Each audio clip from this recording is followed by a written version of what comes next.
Morning बच्चों। Last class में हमने परासरण के बारे में देखा था, सिर्फ एग्जाम्पल डिस्कशन किया था कि परासरण क्या होता है। अब हम देखेंगे कि वास्तव में साइंटिफिकली क्या होता है। मैं एग्जाम्पल ले रहा हूं। ओके, मेरे पास एक बॉक्स है, ठीक है। उसके बीच में क्या है, ये क्या है, एक झिल्ली है या छिद्रित दीवार, क्या है, छिद्रित दीवार।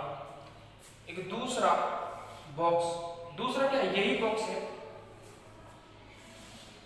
उसकी स्थिति 2 है, स्थिति 2 है, कुछ बड़ा बना है ना।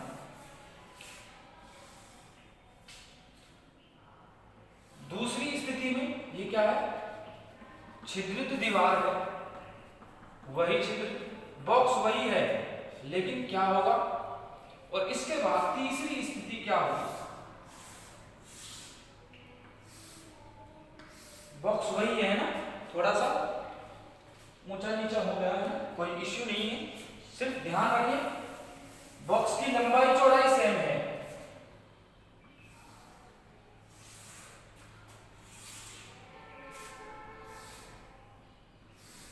और ये वही छिद्रित दीवार है। शुरुआत में यहां तक इसमें कोई विलयन है जिसे मैं C1 कहता हूं, और इसमें भी कोई विलयन है जिसे मैं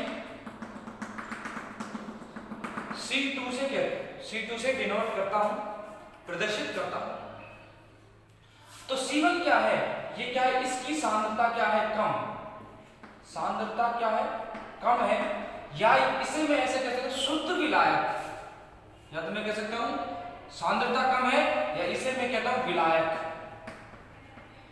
अब एक विलयन है, ये विलयन है, इसकी सांद्रता अधिक है, सांद्रता अधिक, और यह एक झिल्ली से या छिद्रित, जिसमें छोटे छोटे इस दीवार में छोटे छोटे छेद होते हैं।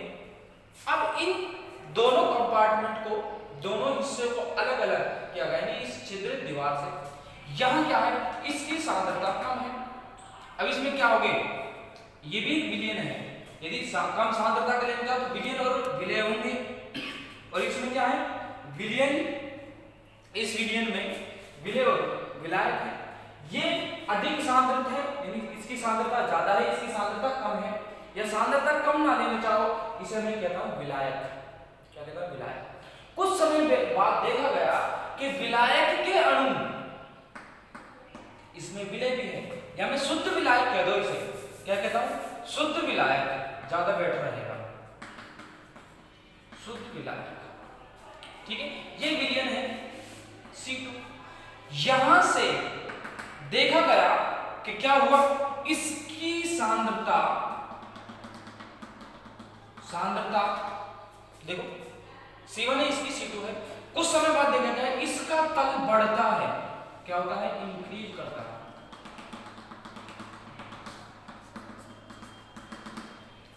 इसका तल बढ़ रहा है, और अंत में देखा गया इसका तल इतना है और इसका तल कितना हो गया, इतना हो गया।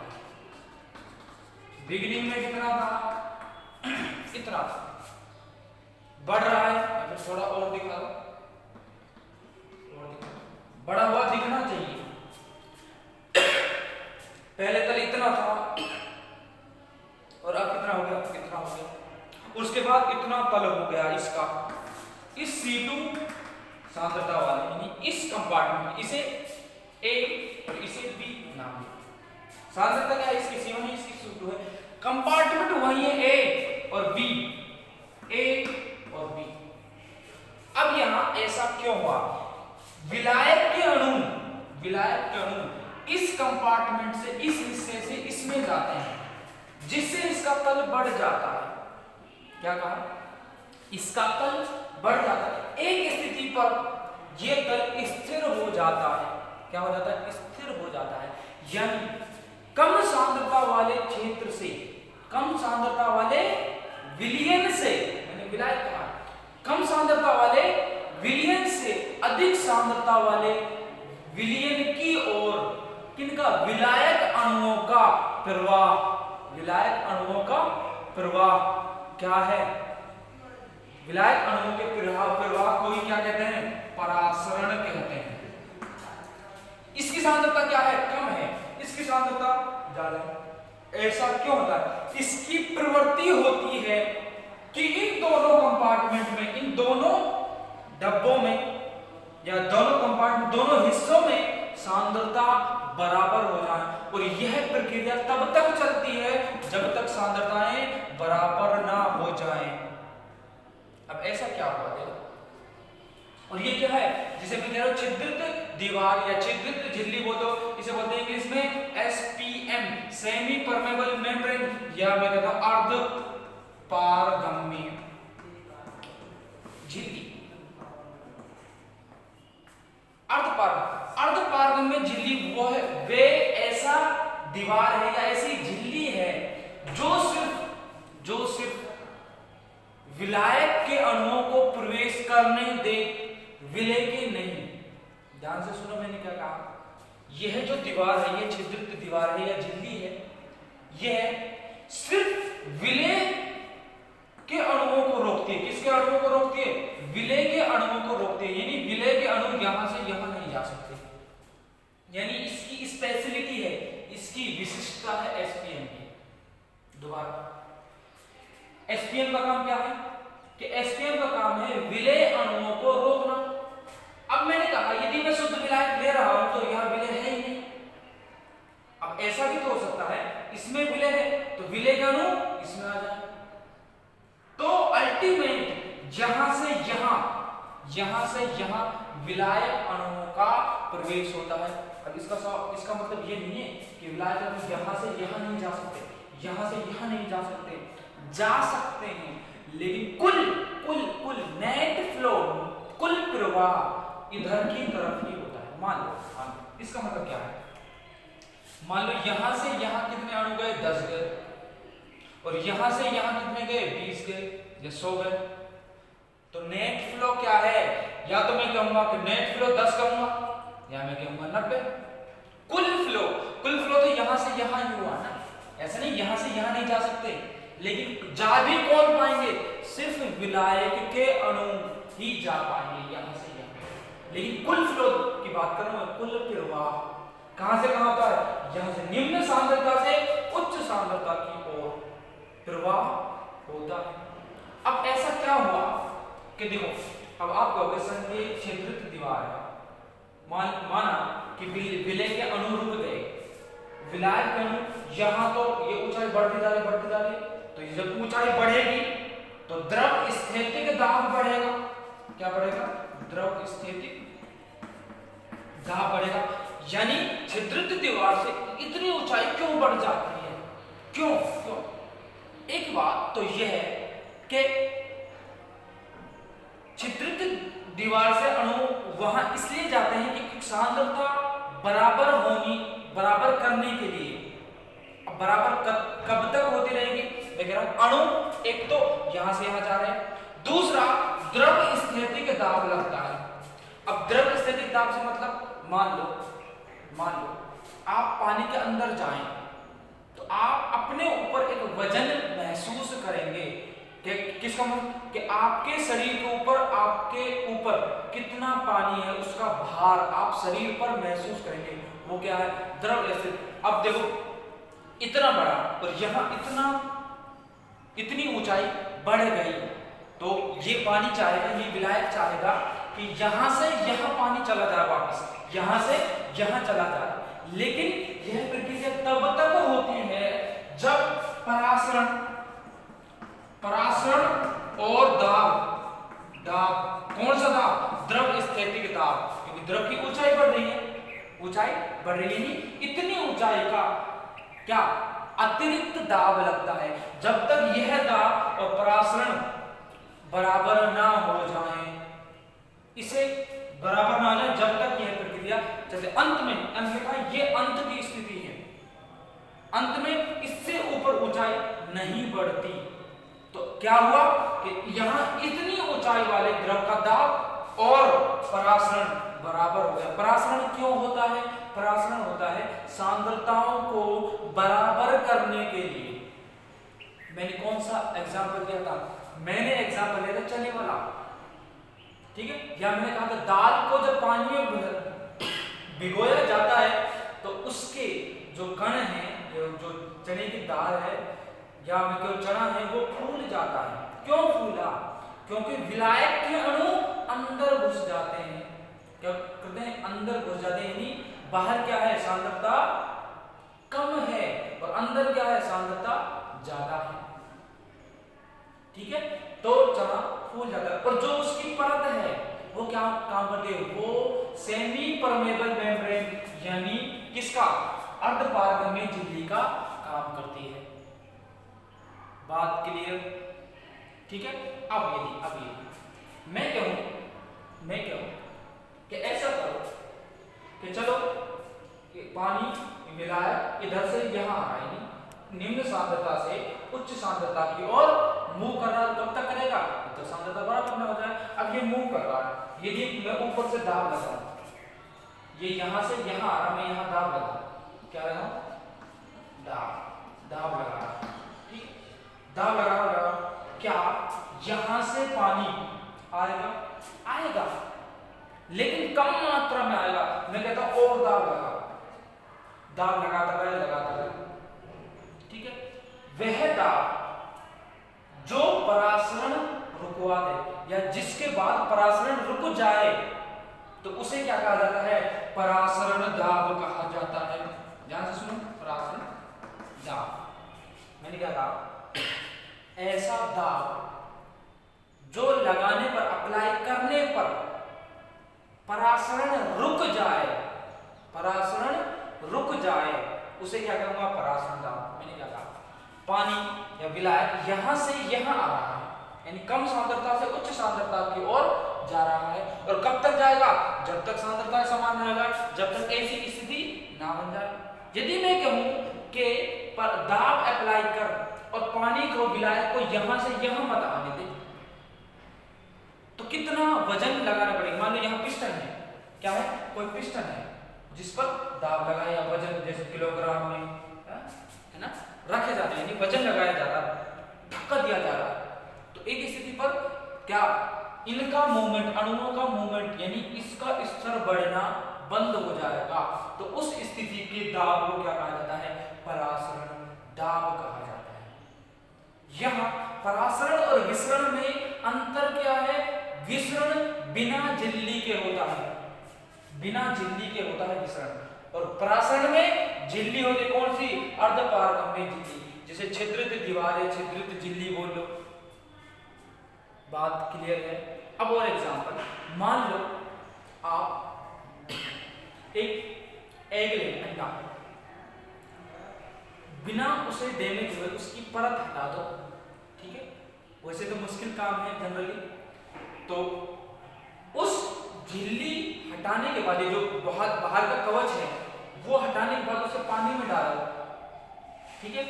आप कुछ समय बाद देखोगे कि जो आपने अंडा डाला था बिना छिलके वाला, वो फूल है, उबला हुआ नहीं, बिना छिलके वाला जो अंडा डाला था उसका साइज बढ़ जाता है।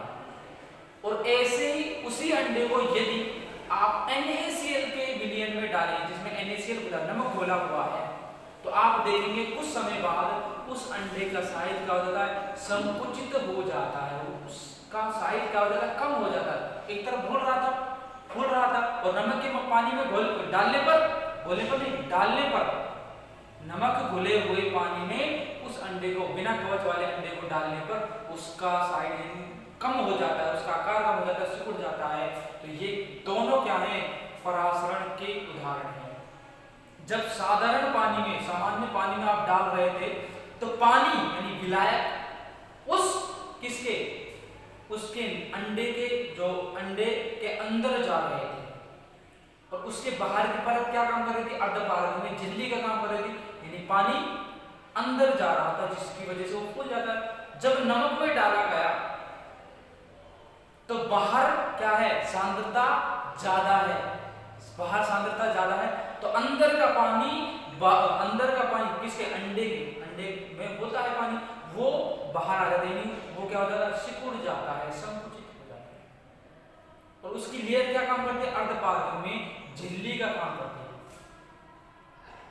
ठीक है, बात के लिए तो यदि मैं कहूं जो ये ऊंचाई ग्रहण की है, ये वाला देखो एक द्रव स्थितिक दाब है, बचपन में पढ़ते हैं, उसे क्या लिखते थे, P इक्वल टू क्या, HdG, द्रव स्थितिक दाब, स्थितिक दाब, यानी H क्या है, द्रव की ऊंचाई, D क्या है, विलयन का घनत्व, और G क्या है, गुरुत्वीय त्वरण। इससे दाब निकाला जा सकता है, जिसे द्रव स्थितिक दाब, ये परासरण दाब के इक्वल आता है। और परासरण दाब को ज्यादातर किससे डिनोट किया जाता है, पाई से डिनोट किया, पाई से प्रदर्शित किया जाता है। बात क्लियर, तो सारी की सारी डेफिनेशन लिखेंगे, यानी विलायक अणुओं का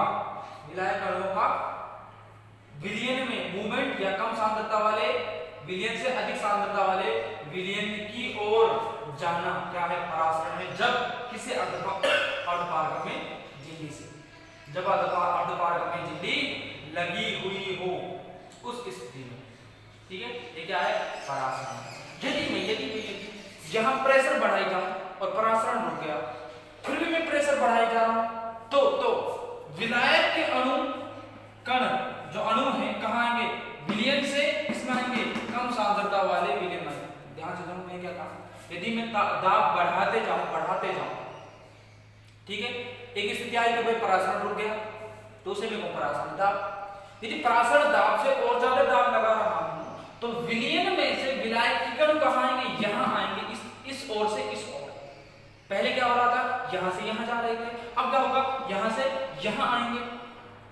तो ऐसी स्थिति को क्या कहते हैं, रिवर्स ऑस्मोसिस, यानी व्युत्क्रम परासरण।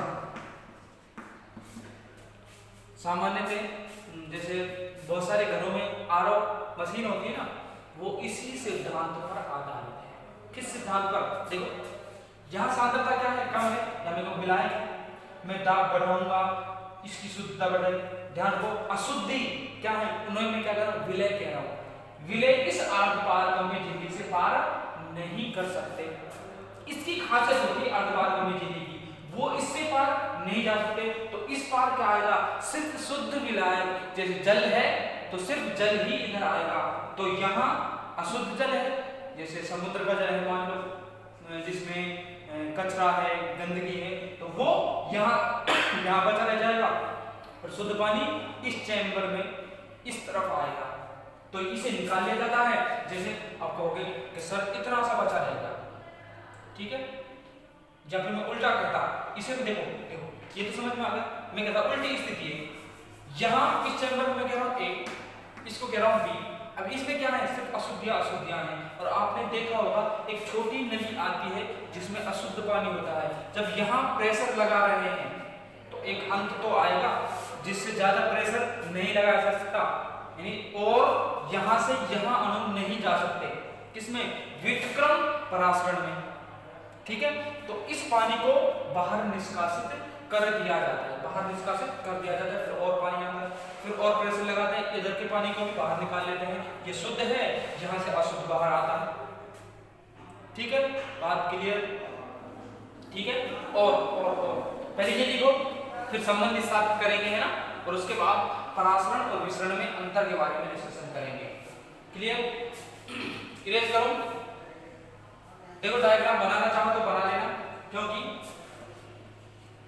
समान मतलब इनका आकार, चैम्बर का आकार बराबर बनाना। ठीक है, तो लिखो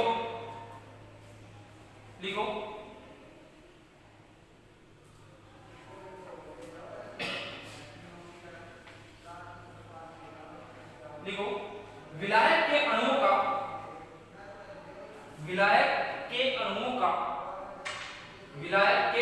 अणुओं का विलयन की ओर विलायक के अणुओं का विलयन की ओर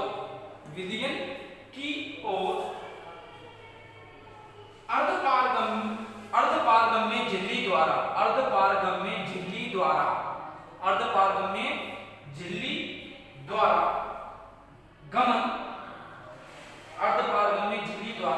गमन परासरण कहलाता है। अर्धपारगम्य झिल्ली द्वारा गमन अर्धपारगम्य झिल्ली द्वारा गमन परासरण कहलाता है। यहां लिख लेना C1 C2। तो मैंने सांद्रता के संबंध में कहा था, इसे चैम्बर A कहो, इसे B कहो, ठीक है। इसमें लिखना शुद्ध विलायक और इसमें लिखना विलयन, ठीक है। A B और इसे अगेन क्या लिख लेना, दोबारा से A लिखो क्योंकि डायग्राम बनाना है, ठीक है। जल्दी से वीडियो को पॉज करो, डायग्राम बनाओ, ठीक है। मैं द्रव स्थितिक दाब के संबंध में परासरण दाब को परिभाषित करूंगा क्योंकि ये चीजें हमने समझी हैं कि परासरण दाब की एक से ज्यादा परिभाषाएं हैं, निर्भर करता है कि हम किसके रिस्पेक्ट में कहां क्या देख रहे हैं, ठीक है। क्लियर, लिखो डायग्राम, वीडियो को पॉज करो, डायग्राम बनाओ, ठीक है। डायग्राम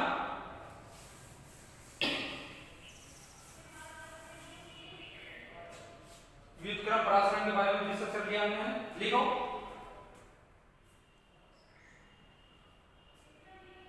विलायक अणुओं का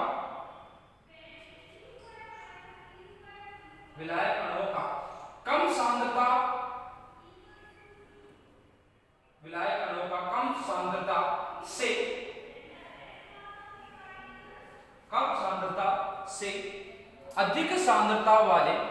सांद्रता से अधिक सांद्रता वाले विलयन की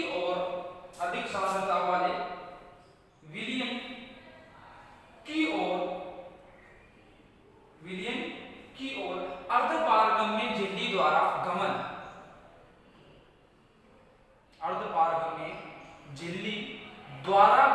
अर्धपारगम्य झिल्ली द्वारा गमन कम सांद्रता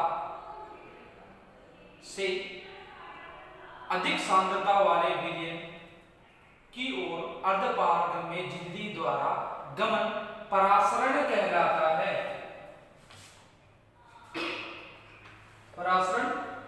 कहलाता है। ठीक है। नेक्स्ट लाइन में अब कौन सी द्रव स्थिति वाली परिभाषा, तो वो भी लिखो या फिर ऐसे लिखो, छोटा सा परासरण दाब को फिर द्रव स्थिति के लिए डेफिनेशन। परासरण दाब लिखना, परासरण को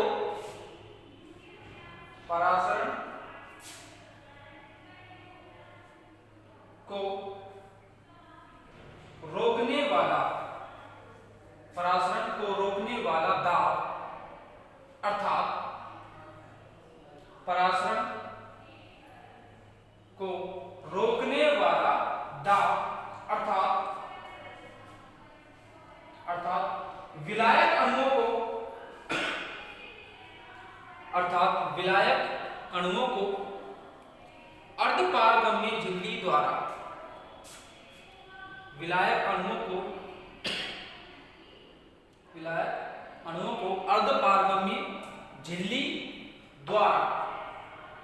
अधिक सांद्रता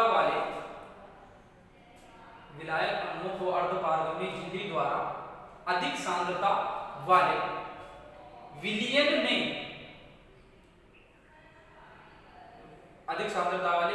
में आने से रोकने के लिए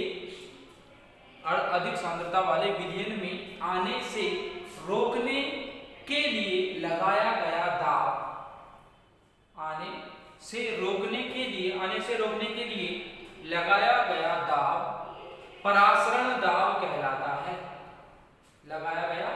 दाब परासरण दाब कहलाता है।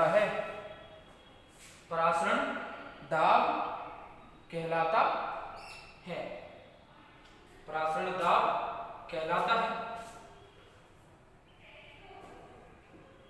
नेक्स्ट लाइन में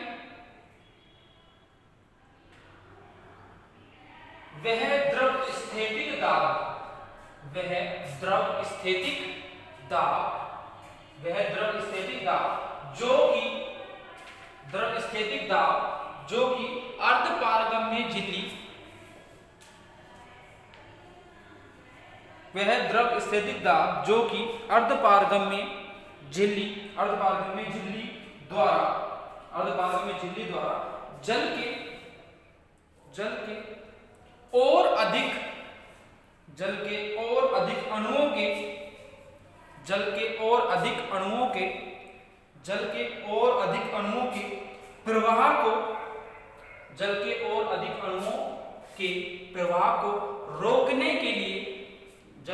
अधिक अणुओं के प्रवाह को रोकने के लिए पर्याप्त हो परासरण दाब कहलाता है। रोकने के लिए पर्याप्त हो परासरण दाब कहलाता है। अब देखो अंतिम स्थिति में यहां से विलायक के अणु देखो यहां से यहां ए चेंबर से बी चेंबर में नहीं जाते, तो उस स्थिति में यानी विलायक के अणु यहां से यहां नहीं आ रहे, तो परासरण दाब और इसका इस ऊंचाई का दाब क्या हो जाता है, समान हो जाता है। इस वजह से इस द्रव स्थैतिक दाब से अणु यहां से यहां नहीं आता। वैसे मूवमेंट होता है, यहां मूवमेंट होता है, लेकिन जैसे 10 अणु यहां से यहां जाएंगे तो 10 अणु ही यहां से यहां जाएंगे।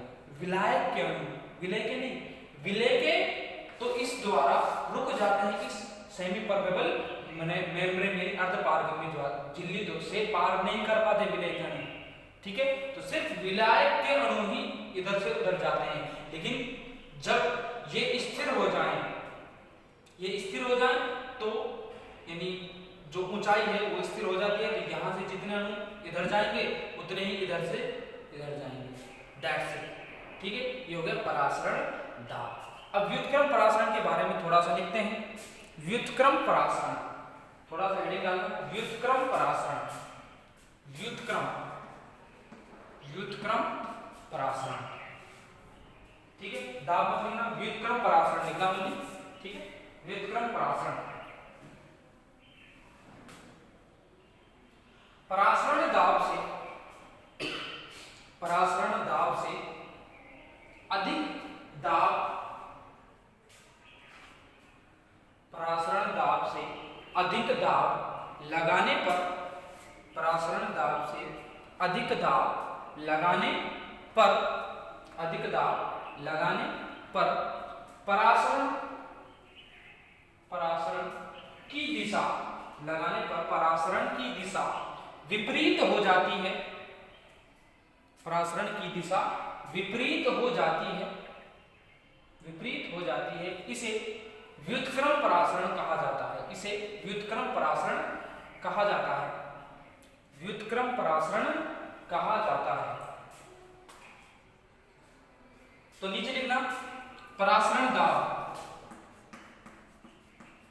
परासरण दाब पाई बराबर HdG। तो यहां पाई क्या है, परासरण दाब है, और H क्या है, जल द्वारा, है ना, जितनी ऊंचाई, मोस्ट ऑफ द टाइम जल ही होता है, जल द्वारा ग्रहण की गई अतिरिक्त ऊंचाई,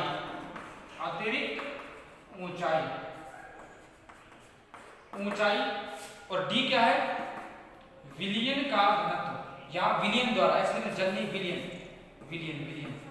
विलयन ही तो देखो, विलयन की ऊंचाई बढ़ रही, विलयन द्वारा ग्रहण की गई अतिरिक्त ऊंचाई। और यहाँ क्या D क्या है, विलयन का घनत्व, और G क्या है, गुरुत्वीय त्वरण। ठीक है, गुरुत्वीय त्वरण। ठीक है, इरेज करो।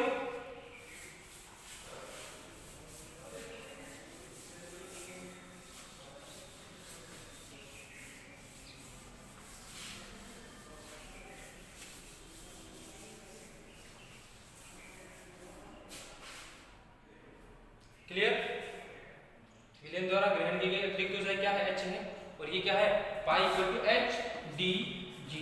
ठीक है, क्लियर। आगे अब एक छोटी सी हेडिंग डालना, परासरण दाब इसी में ही है, परासरण दाब व अणुभार में संबंध, विलेय के अनुभार, विलेय के अणुभार में संबंध। ठीक है, तो देखो पाई बी, अब ये क्या, पाई बी क्या है, ये क्या होता है nRT। ऐसा क्यों लिखा, हम जानते हैं ये क्या है, P, PV equal to nRT होता है। मैं P को, दाब को पाई से रिप्लेस कर, परासरण दाब से परिवर्तित कर रहा हूं।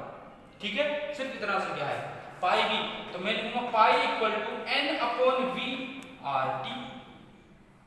ठीक है, n अपॉन वी क्या होता है, सी आर टी। सी यानी n अपॉन, यानी मोल पर लीटर, यानी कितने मोल कितने लीटर में। अभी मोलरता पढ़ी थी ना, मोलरता में मोल को किससे रिप्रेजेंट करते हैं, n से, और आयतन v, ये तो था मोल, और मोलरता यानी मोलरता तो मैं कह रहा हूं c से रिप्रेजेंट करेंगे, सांद्रता, ये क्या है, कॉन्सेंट्रेशन, सी आर टी। ठीक है, अगेन मैं यहीं से पाई इक्वल टू n, देखो इसे मैं आर टी अपॉन वी लिख दूं क्या, इसे मैं आर टी अपॉन वी लिख रहा हूं, और n क्या होता है, वेट यानी भार बटे m, यानी ये क्या है, अब मैं लिख देता हूं, आगे लिख देंगे। देखो यह क्या है, देखो पाई क्या है, परासरण दाब, परासरण दाब, n क्या है, मोलों की संख्या, मोलों की संख्या, r क्या है, गैस स्थिरांक, गैस स्थिरांक, t क्या है, ताप, कुछ और बचा क्या, ठीक है, v क्या है, v आयतन, किसका, विलयन, विलयन का आयतन। क्लियर। देखो pi equal to W upon m, W क्या है, W है भार, और m क्या है, m है अणुभार, अणुभार। ठीक है, तो मैं किसको, n को, n का मतलब क्या है, मोल, और मोल कैसे निकालते हैं, मोल होता है जो भार दिया गया है अपॉन क्या है, मॉलिक्यूलर वेट यानी अणुभार, क्या निकालते हैं, pi W upon m R T upon V. मुझे क्या चाहिए, m, तो मैं लिखूंगा m equal to W R T upon pi V. ये फॉर्मूला होता है, इसकी वजह से, इसकी हेल्प से हम किसी भी विलेय का अणुभार ज्ञात करते हैं। क्या ज्ञात करते हैं, अणुभार ज्ञात करते हैं। ठीक है, और ये क्या क्या अणुभार ज्ञात कर सकते हैं, और यहाँ देखो भार की जगह विलेय का भार लिख सकते हैं। ध्यान रहे ये विलेय का भार है, और अणुभार भी किसका, विलेय का। ठीक है, और ये विलयन का आयतन है, आयतन, और मोलों की संख्या भी किसकी है, विलेय के लिए है, याद रहे। ठीक है, विलेय की मोलों की संख्या, और ठीक है m इक्वल टू होगा W R T upon pi V. परासरण दाब की मदद से अणुभार भी निकाला जा सकता है। क्लियर। तो अब डिस्कशन करते हैं किसके बारे में, परासरण और विसरण के मध्य अंतर, परासरण और विसरण के मध्य अंतर। ठीक है, थोड़ा सा एक बार एक लाइन लिखना, अर्धपारगम्य झिल्ली। अर्धपारगम्य झिल्ली क्या होती है,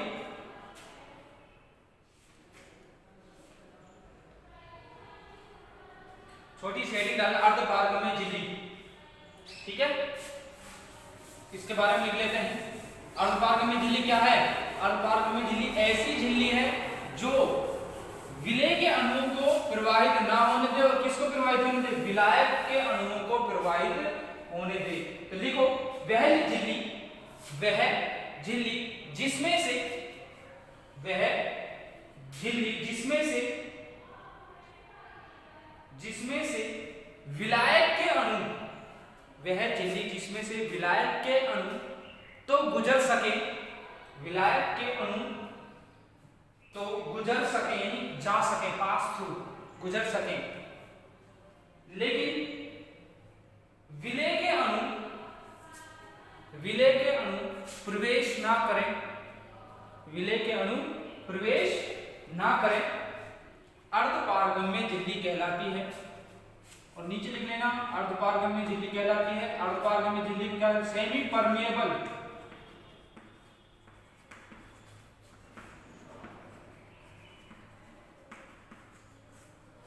सेमी परमेबल मेम्ब्रेन।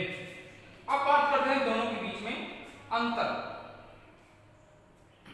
किसमें, परासरण और विसरण में अंतर। थोड़ा सा देख लेते हैं परासरण और विसरण में अंतर, ठीक है। एक बात बताइए, अभी परासरण पढ़ा तो क्या परासरण में झिल्ली की आवश्यकता होती है? बिल्कुल होती है। और इसमें झिल्ली की आवश्यकता होती है? नहीं। एक बात बताइए, मैं यहाँ धुआं छोड़ दूं या फिर कोई भी गैस छोड़ दी जाए, ठीक है, जैसे भाई बीड़ी जलाई, सिगरेट जलाई और उसको पी के धुएं को उड़ा दिया, तो वह धुआं बिना किसी झिल्ली के, बिना किसी की मदद के पूरे वातावरण में फैल जाता है, ठीक है। तो ये क्या है, विसरण है। तो विसरण के लिए झिल्ली की आवश्यकता नहीं होती। यह जो परासरण क्रिया है किससे, उच्च सांद्रता से या निम्न सांद्रता से, किससे होती है, निम्न सांद्रता से उच्च सांद्रता की ओर। और जबकि विसरण क्या होता है, उल्टा होता है, यहां उच्च से निम्न की ओर गमन होता है। परासरण दाब को, ये क्या होता है, यह क्रिया स्वतः होती है, लेकिन यह भी स्वतः होती है। ये क्या होती है, परासरण दाब को रोका जा सकता है, एक बार सिगरेट का धुआं छोड़ दिया तो क्या आप उसे इकट्ठा किया जा सकता है आसानी से? तो यह, इसे आसानी से रोका जा सकता है, इसे रोका नहीं जा सकता,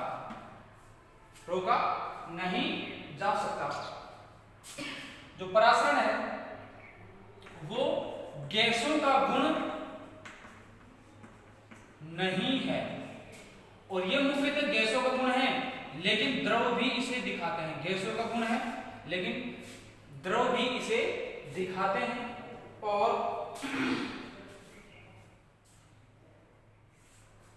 लास्ट बात कि इसमें परासरण में विलायक के अणु ही अर्धपारगम्य झिल्ली के एक ओर से दूसरी ओर जा रहे थे।